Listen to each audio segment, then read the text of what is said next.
That work?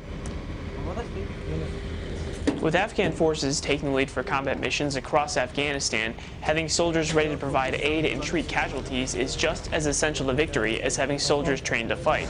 Be sure to keep his head still. That way he can't move. One U.S. Army medic stationed at Forward Operating Base Gambarry has been leading a group of Afghan National Army medics through scenarios for over 4 months. After mastering the basics, the Afghan soldiers are now honing more advanced skills to prepare for the battlefield. Today we're going to bring out the convoy ops, which is the medical portion would be just extraction, pulling the soldiers out of any of this equipment that we show. Very good. Once they get them out, secure them, get them into the ambulance, and get them to the hospital.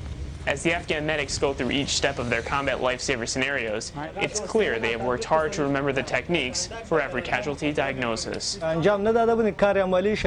I first started the training, I was concerned. I thought the techniques were very difficult, and I was worried about saving someone's life, stopping the bleeding, clearing the air passages. At first, I didn't know how to do any of those things, but the advisors helped me learn, and now I can do all of those things needed to save a life.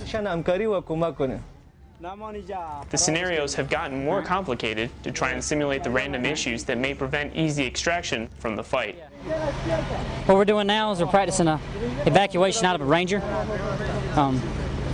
What we're going to do is once they secure this patient, since there's very few ambulances in Afghanistan, per the Kandaks, we're going to use another Ranger's evacuation vehicle. Each scenario builds off of a basic skill. Very good. If you go ahead and get in the back. Exploring different ways of performing tasks and dealing with combat conditions.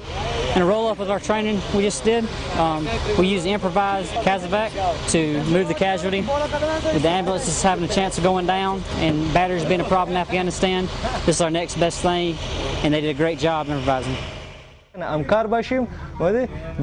Every day we make it our mission to be successful, sharing our ideas with the advisors and trying to learn the best possible way to help people. We're always trying to come up with better ideas, new methods. For Giles, the sharing of ideas, experiences, and innovation with his Afghan counterparts has been rewarding. I guess right down there. With the life-saving techniques I've taught them both with CLS and with the field sanitation, basic hygiene, it's a great feeling because you make a difference in someone's life. You can't replace it. It's one of them things you come in the Army to do. It's what they talk about in the commercials, but you get to see a direct effect and get to tell people about it when you get home. Reporting from Forward Operating Base Gambarry, Afghanistan. All right, take it to the clinic. I'm Marine Corporal Joshua DeFore.